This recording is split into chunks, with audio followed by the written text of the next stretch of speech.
Olá, vamos dar prosseguimento ao grupo de estudo das obras básicas da Escola Espírita Francisco Xavier. Vamos à nossa prece. Senhor Jesus, amado Senhor, abençoa os nossos propósitos de aprendizado. Que o teu amor possa sempre encontrar eco em nossos corações. Que assim seja. Olá, amigos. Estamos aqui para darmos prosseguimento ao nosso estudo, nesse novo formato, nesse novo modelo. Lembrando que nós estamos estudando o Livro dos Espíritos e já estamos na retinha final. Chegamos à conclusão que tem 9 itens e hoje nós vamos dar início ao item 8, ao penúltimo item da conclusão do Livro dos Espíritos. E já são 5 anos. Já em abril, agora já iremos para 6 anos. Então, acredito que a conclusão ainda vá para 6 anos e não termine em 5. Mas vamos ver. Nós não temos pressa. Então, nós vamos fazer um breve resumo do item 7. Aqueles que não assistiram ainda podem ir lá no canal assistir, tanto o 7 como os outros itens e as perguntas, que nós também fizemos aqui a nossa leitura e as nossas reflexões, para poder continuar, pegar o fio da meada. Então vamos lá, vamos fazer um breve resumo do item 7 que nós tratamos aqui na semana anterior. Ele começa dizendo que o Espiritismo se apresenta sobre 3 aspectos diferentes. O primeiro é o das manifestações, o segundo dos princípios da filosofia e moral que delas decorrem, e terceiro da aplicação desses princípios. Daí, vamos ter 3 classes ou 3 grupos de adeptos, ou seja, aqueles que aderiram ao Espiritismo, aqueles que abraçaram a ideia espírita. E quais são esses tipos de adeptos? A classe, essas 3 classes, ele diz, primeiro, daqueles que creem nas manifestações e se limitam a constatá-las. Ok, realmente acontece, é alguém falando através do médium. E para eles isso é apenas uma ciência de experimentação, que se pode comprovar. O segundo grau de adeptos é aqueles que compreendem as suas consequências morais, que vê, além do fenômeno, tem uma consequência, tem um algo moral que vem junto com essa manifestação que é trazida. E o terceiro são os que praticam e se esforçam por praticar ou por vivenciar essa moral. Aquele que a gente diria assim, né? No dizer de Kardec, é aquele verdadeiro espírita, o que se esforça diariamente para ser melhor. E aí, também é dito que o espiritismo, ou a ideia espírita, ou a ciência espírita, a filosofia espírita, é uma nova ordem de ideias que surge e cujas consequências não podem deixar de ser uma profunda modificação no estado da humanidade. Tem essa consequência, traz essa consequência de provocar uma modificação no estado da humanidade. E se pode verificar que essa modificação, ela sempre se verifica que é no sentido do bem. Ou seja, está sempre levando a humanidade, a ideia espírita, a doutrina espírita, a um sentido melhor, que é sempre o sentido do bem. E aí vai falar também que assim como os adeptos estão divididos em 3 classes ou 3 graus, assim também os adversários do espiritismo podem ser classificados em 3 categorias. Primeiro, os que negam por sistema tudo que é novo e não procede de suas próprias mentes, né? São aqueles que negam por negar, nada viram, nada querem ver e menos ainda se aprofundar, que acham que o espiritismo é uma quimera, uma loucura, uma utopia, né? São aqueles que são incrédulos de posição fixada. Não acredito e pronto, não saio daqui, não quero saber de nada, não me mostre nada, não quero entender nada. São aqueles que são incrédulos fixos. O segundo são os que combatem o espiritismo por motivos de interesse pessoal, porque o espiritismo, as suas ideias e as suas consequências que nós vimos de transformação da humanidade no sentido do bem, vão interferir em seus interesses pessoais. Então, para eles, o espiritismo tem essas consequências e por isso eles atacam como a um inimigo. E o terceiro são aqueles que encontram na moral espírita uma censura demasiado severa para os seus atos ou as suas tendências. É aqueles assim, a gente sabe quem é e como o espiritismo traz que tudo que nós vivemos ou viveremos são consequências de nossas escolhas, né? Ele disse assim, então eu não quero nem saber disso, porque me conhecendo como me conheço, sabendo quem sou, isso é uma consequência muito grave, né? Porque sabendo quem sou, eu sei o resultado que terei se eu abraçar essa ideia. Então, ele diz que os primeiros são levados pelo orgulho e pela presunção, os segundos pela ambição, né? Porque combatem por motivos pessoais, e o terceiro por egoísmo, né? Não quero saber disso, que eu tenho que mudar para que eu tenha uma história diferente. Eu quero permanecer do jeito que eu estou, porque é assim que está funcionando bem para mim. Então, mas o item vai nos trazer que todos os que se opõem não trazem nada a não ser uma negação pura e simples. Nenhum deles apresenta uma demonstração séria e irrefutável, ao contrário, é o negar por negar. Nenhum deles traz aqui, ó, nós estamos negando por isso, por aquilo, foi estudado, nenhum apresenta uma demonstração séria e irrefutável, contrária ao que o espiritismo traz. Não, é apenas uma negação por negação. E aí, continuando, vai dizer que o espiritismo, a ideia espírita, a doutrina espírita, que essas ideias, assim como nós vimos que temos aquela classe de adeptos, mas que essas ideias, mesmo dentro desses adeptos, ela não é a mesma, do mesmo grau em todos que as professam. Ou seja, nem todos aqueles que são adeptos, eles vivem, entendem a doutrina da mesma maneira. Mesmo aqueles que abraçaram, eles têm formas diferentes.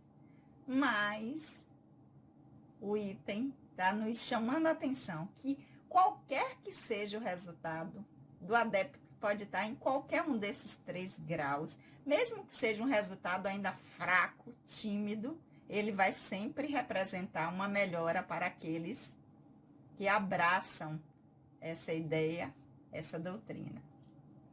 Mas que tem uma diferença, né? Entre os que compreendem o espiritismo filosófico e nele veem alguma coisa além dos fenômenos, algo mais do que uma coisa curiosa, né? Eu quero ver como é isso de espírito falando através de outra pessoa, que para esses que aprofundam mais e que vão além do fenômeno, para compreender o espiritismo filosófico, aí os efeitos são outros, bem diferentes. Que a gente viu aí, mesmo que seja fraco para alguns, mas para aquele que aprofunda, não é fraco. Vai resultar em, primeiro, um desprezo pela morte. E aí faz questão de esclarecer quando diz assim, não é desejo pela morte, é desprezo, é entender que no momento em que chegar, que aquilo faz parte natural, do processo natural do aprendizado e que é apenas um fim de um ciclo, de um aprendizado para iniciar-se outro, em outro lugar, em outra dimensão, em outra esfera, para depois voltar de novo nesse processo de aprendizado do espírito. Então, o primeiro é esse, né? Não temer mais a morte. O segundo é a resignação das dificuldades da vida, porque entende, não que a gente que abraça a ideia espírita acha que tem que sofrer e que o sofrimento é isso mesmo. Não, mas a gente entende as dificuldades ou se esforça para entender as dificuldades da vida, as vicissitudes, como uma etapa do aprendizado. E nós nos esforçamos para lidar com esse aprendizado ou com essa fase, com essa dificuldade da melhor forma possível. Daí resulta que nós passamos pelas nossas experiências com mais coragem nas aflições, mais moderações nos desejos e também no afastamento do desejo de abreviar a vida, né? Porque aqueles que por um acaso venham pensar nisso, vai entender que é apenas uma perda de tempo, vai estar adiando um aprendizado que é necessário e que a gente só vai estar postergando a resolução do problema. A certeza de que o futuro depende de nós. Tornar esse futuro feliz ou melhor do que o que a gente vivencia agora depende única e exclusivamente de nós mesmos e das nossas escolhas. Ou seja, do que estamos fazendo aqui e agora no nosso aprendizado atual. Isso definirá o nosso futuro, se nós vamos torná-lo feliz ou não. E por último, é fechado o item dizendo que tem o efeito de despertar a indulgência para com os defeitos alheios, porque a gente entende, se nós ainda precisamos tanto de que nós, da compreensão ainda das nossas dificuldades, dos nossos defeitos, então nós passamos a ter uma compreensão melhor com o outro, né? Não fazer o outro aquilo que não se deseja para si. E isso faz com que nós consigamos trabalhar o egoísmo, que é uma coisa que também é dito no item, que ainda é muito enraizada e que a gente ainda tem muita dificuldade em trabalhar. Né? Assim, com esse movimento de despertar a indulgência, a compreensão com os defeitos do outro, nós conseguimos vencer esse egoísmo e a consequência é nós atingimos um estado de abnegação de si mesmo, né? Porque nós vamos entender, ter um sentimento de alteridade para com o outro, e isso ele diz que é um sinal, o item evidente de progresso, ou seja, de que nós estamos a partir da ideia que abraçamos, modificando, melhorando a nossa condição enquanto espírito. Ok? Isso aí foi o resuminho do item 7. Agora, nós vamos fazer a leitura, vocês acompanham daí, do item 8, e depois a gente faz algumas considerações. Lembrando que nós trabalhamos aqui com a tradução de Herculano Pires. Vamos lá? Item 8, conclusão do Livro dos Espíritos. Os Espíritos, perguntam algumas pessoas, nos ensinam uma nova moral, qualquer coisa de superior ao que o Cristo ensinou? Se essa moral não é outra senão a do Evangelho, o que vem fazer o Espiritismo? Esse raciocínio se parece singularmente àquele do califa Orná, falando da biblioteca de Alexandria. Se ela não contém, dizia ele, mais do que aquilo que existia no Alcorão, é inútil e, portanto, deve ser queimada. Se encerra outra coisa, é má, e tanto mais deve ser queimada. Não, o Espiritismo não encerra uma moral diferente daquela de Jesus. Mas perguntaremos por nossa vez, se antes do Cristo os homens não dispunham da lei de Deus revelada a Moisés, sua doutrina não se encontra no Decálogo? E por isso se dirá que a moral de Jesus foi inútil?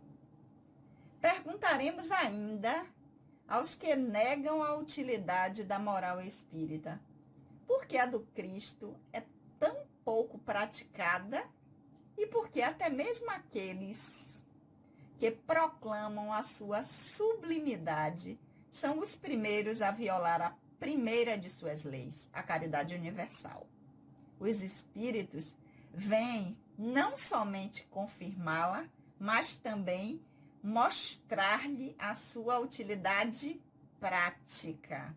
Eles tornam inteligíveis e patentes as verdades que só haviam sido ensinadas sobre a forma alegórica e, ao lado da moral, vem definir-nos os mais belos, os mais abstratos, problemas da psicologia. Jesus veio mostrar aos homens a rota do verdadeiro bem, porque Deus, que o enviaria para relembrar a sua lei esquecida, não enviaria hoje os espíritos para novamente a lembrar de maneira mais precisa, agora que os homens a esqueceram, para tudo sacrificarem ao orgulho e à cupidez. Quem ousaria pôr limites ao poder de Deus e determinar os seus caminhos? Quem dirá que os tempos preditos não são chegados, como afirmam os espíritos, e que não alcançamos aqueles em que as verdades mal compreendidas ou falsamente interpretadas devem ser ostensivamente reveladas ao gênero humano para acelerar o seu adiantamento. Não há qualquer coisa de providencial nessas manifestações que se produzem simultaneamente por todas as partes do globo?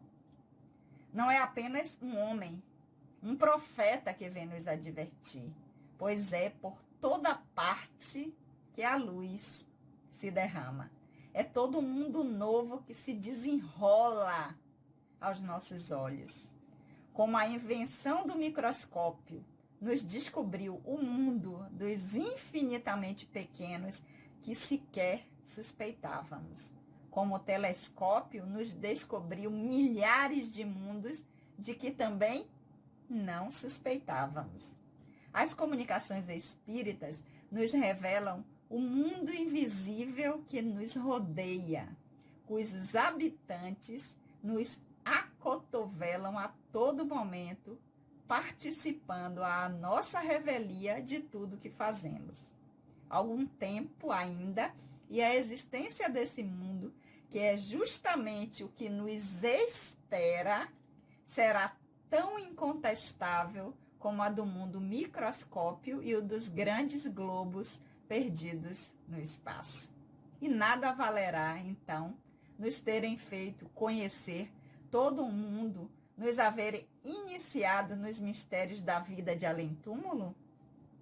E verdade que essas descobertas, se assim as podemos chamar, contrariam de algum modo certas ideias estabelecidas. Mas não é certo que todas as grandes descobertas científicas igualmente modificaram e até mesmo derrubaram as ideias até então mais acreditadas? E não foi necessário que o nosso amor próprio se curvasse diante da evidência? O mesmo acontecerá com o Espiritismo e, dentro em pouco, ele terá direitos de cidadania entre os conhecimentos humanos. As comunicações com os seres de além-túmulo tiveram por resultado nos fazer compreender a vida futura, nos fazer vê-la, nos iniciar nos princípios das penas e dos gozos que nos esperam segundo os nossos méritos. E por isso mesmo, conduzir ao espiritualismo aqueles que não admitiam em nós mais do que uma máquina orgânica. Assim, tivemos razão de dizer que o espiritismo matou o materialismo através dos fatos. Não tivesse ele produzido mais do que isso, a ordem social lhe teria de ser reconhecida. Mas ele faz mais.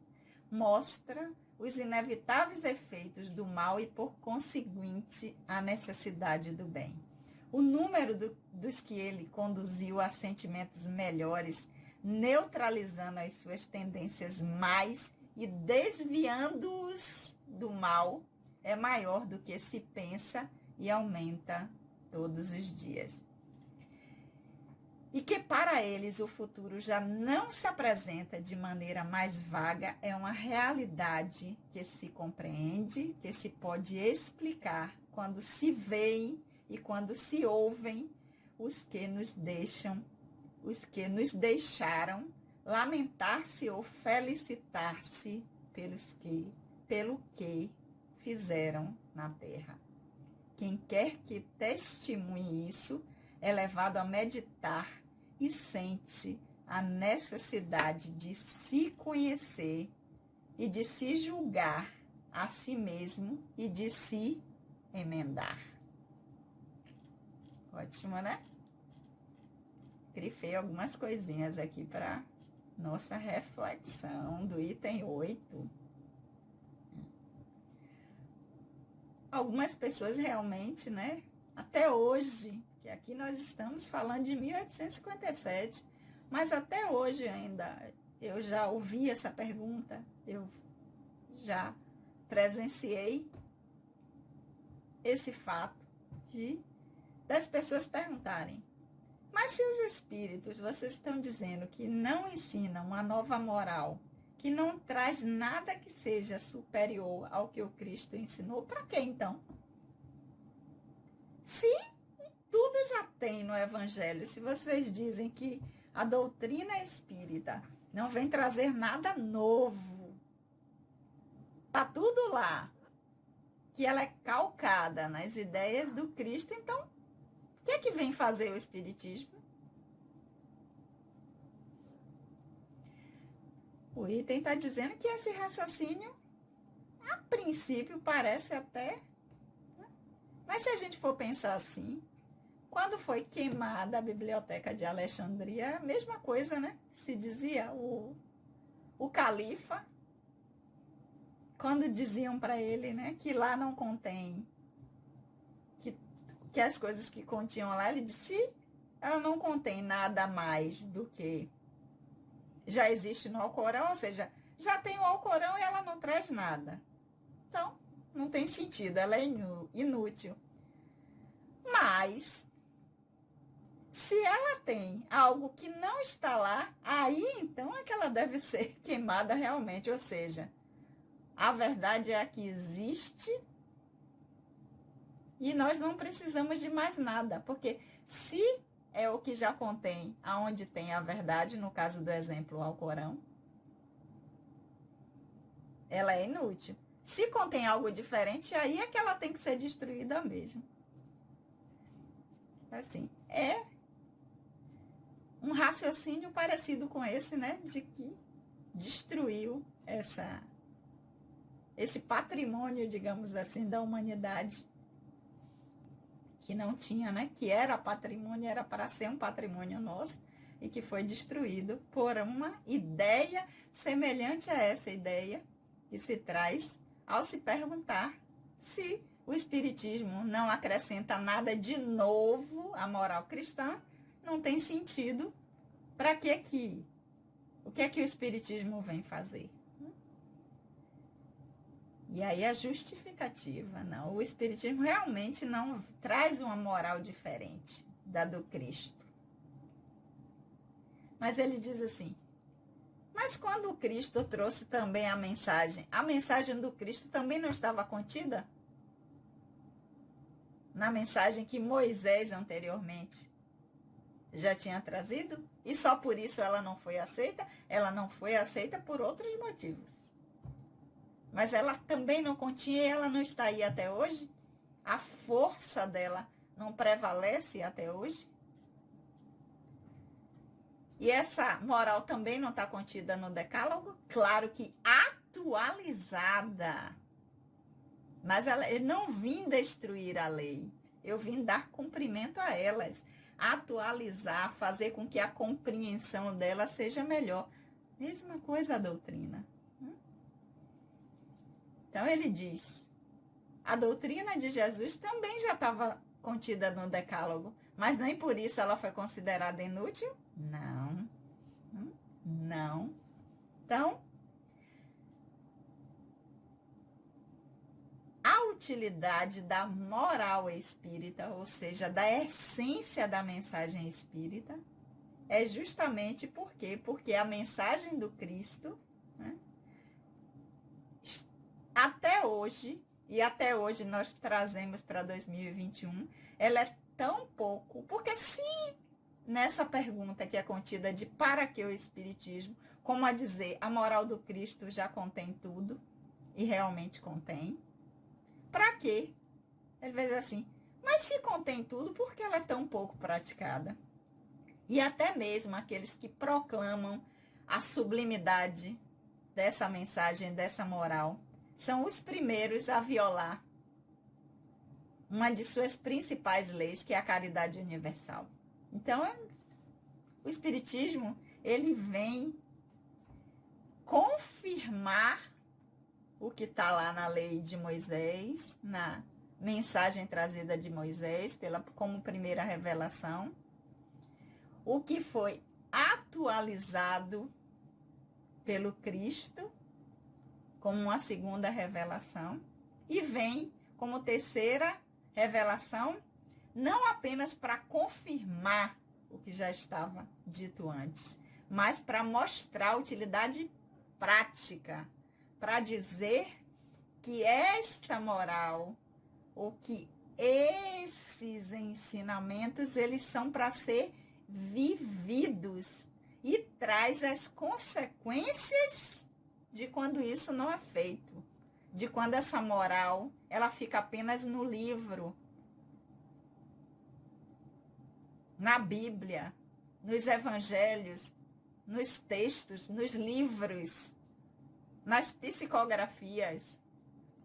Então, a mensagem, a moral espírita vem dizer assim, ó, para ter efeito, essas ideias, ela tem que ter uma utilidade prática, você tem que encontrar isso na vida que você está vivendo agora, né? Para depois, quando desencarnar, quando estiver no plano espiritual, ou no céu, ou no inferno, ou no umbral. Não. Aqui é para tornar claro as verdades que até então eram sempre ensinadas de forma alegórica, de uma forma que não tinha uma compreensão clara, que dava e dá ainda para aqueles que apenas se atêm à letra, porque a letra mata, mas o espírito vivifica. Mas para aqueles que só se atêm à letra ou à palavra, né, vem trazer clareza para que não dê margem a interpretações equivocadas. Então, vem tornar claro as verdades que eram ensinadas de forma alegórica, né? E aí também está nos dito aqui o quê? Deixa eu ver aqui, que eu marquei mais. E diz assim, se Deus enviou Jesus para lembrar que sua lei estava esquecida, né? Porque primeiro veio Moisés para trazer a mensagem. Aí Jesus vem para não destruir, mas para dar cumprimento a ela. Por que Deus também não pode enviar os espíritos para clarear e dar cumprimento à mensagem do Cristo? E aí ele diz assim, quem pode ousar pôr limite ao poder de Deus e determinar quais são os caminhos? Porque a doutrina dos espíritos, um dos pressupostos básicos é a existência de Deus e que tudo acontece por sua vontade, através da expressão de suas leis. Então, quem ousa dizer que não precisava mais de uma terceira revelação, quando foi dito por ele mesmo que enviaria o Consolador prometido, na época que o Pai, né, entendesse que era um momento propício, porque ninguém pode determinar quais são os caminhos do divino, do Criador. E também eu sinalizei aqui, né? Quem dirá que esses tempos preditos que está lá no Evangelho, na fala do nosso amado Senhor, que enviaria o Consolador, não são chegados, como os Espíritos afirmam que esse é o momento e por isso que aconteceu dessa maneira. Para que essas verdades que foram mal compreendidas, falsamente interpretadas, possam ser melhor compreendida, para que possa ser vivenciada, para que acelere o nosso adiantamento, porque se precisa acelerar, significa que nós ainda estamos lentos, significa que não estamos no ritmo correto, porque é necessário acelerar o nosso adiantamento. Então, só por isso a gente vê que existe algo de providencial nessa mensagem, que não foi dita por um homem, não foi trazida por um profeta em um único lugar, mas que essas manifestações que trouxeram, que foram precursoras da ideia, da doutrina, elas aconteceram simultaneamente em diversas partes do globo. Que nós vimos nos itens anteriores também, né? Porque há médios em todos os lugares. E se acabar num país, aparece no outro. Não tem fronteiras, porque o espírito, a mente, não pode, a gente viu, né? Queima num lugar como bruxa, como aparece em outro, porque o espírito não pode ser destruído, que é imortal. Né? Então, a ideia que não é de apenas um homem, nem vem de um profeta, pois é uma luz que se derrama por todos os lugares, por toda a terra.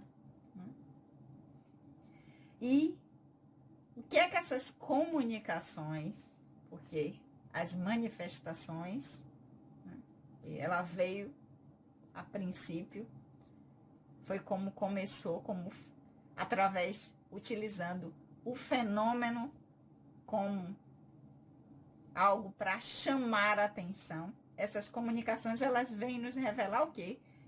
O mundo invisível que nos rodeia. Os habitantes que se acotovelam, ou seja, que estão conosco o tempo inteiro, participando da nossa vida, a nossa revelia, que a gente queira ou não, que a gente acredite ou não, que os espíritos existem, eles estão por toda parte, compartilhando das nossas vidas, influenciando, né? Está lá também numa das perguntas, se os espíritos influenciam na nossa vida. A resposta é muito mais do que podeis imaginar, porque a todo tempo, a todo momento. Por isso que é orar e vigiar sem cessar, porque não tem hora, não é só quando está no templo, na instituição, no centro espírita, no terreiro, seja lá onde for. Não é só nesse momento que eles estão por perto, ou que eles interferem ou tentam interferir. Por isso que é orar e vigiar sem cessar. Esteja atento aos pensamentos que você tem, se eles são seus ou se eles são apenas seus. Então, nos revelam esse mundo invisível que nos rodeia, esses habitantes que participam a nossa revelia, que a gente queira ou não, de tudo o que fazemos, né? Então, ele diz também aqui no item, o item está dizendo que assim como o mundo, o microscópio vem nos mostrar, né? O mundo, a existência do mundo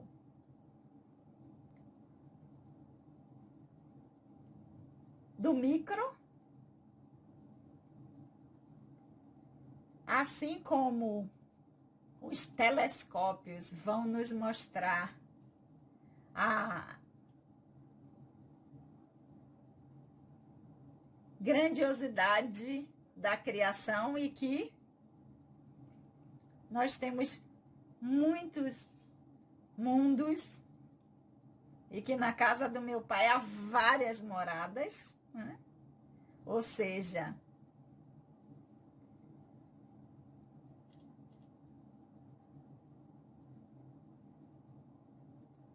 essa ideia ela será tão incontestável quanto essa que nos foi mostrada pelo microscópio e pelos telescópios, né? Por quê? O mesmo vai acontecer com o espiritismo, a ideia espírita. E ele diz aqui, dentro em pouco, ela terá direito de cidadania entre os conhecimentos humanos. Ainda não está o ideal, mas hoje ela já tem o seu lugar entre os conhecimentos humanos. Ainda não é, porque ainda nós não aproveitamos ela o tanto que ela nos oferece, nós ainda não aproveitamos tudo, mas ela já tem o seu lugar. Então, essas comunicações, né, do além-túmulo, do plano espiritual, ou dos espíritos, no caso aqui está falando dos desencarnados, o resultado é nos fazer compreender a vida futura, que a vida não acaba aqui agora, nos fazer iniciar nesse mundo que nos aguarda e como será a chegada nele, de que forma nós chegaremos. Então, a vida futura passa a ser uma realidade, né? Vai nos iniciar nos princípios das penas e dos gozos que nos esperam. Ou seja, a alegria ou sofrimento que nos esperam vai ser segundo os nossos méritos. Então, segundo as nossas escolhas. Esse momento de alegria ou de tristeza, de felicidade ou de infortúnio, será o resultado das nossas escolhas, o que nós vamos encontrar. Por isso, por nos acenar essa vida futura, conduz as pessoas ao espiritualismo. Consequentemente, mata ou nega o materialismo, que tudo acaba na morte do corpo físico, tudo é aqui e agora. Não existe um depois, né? Então, leva as pessoas ao espiritualismo, a ideia de uma vida futura. Mostra os inevitáveis efeitos do mal e, por consequência, a necessidade do bem. Porque se fazer o mal me levar a essas consequências, que são inevitáveis, é melhor eu seguir o caminho contrário. E passo a perceber, né, a consequência vai ser a necessidade de fazer o contrário, ou seja, fazer o bem. Traz também que o número de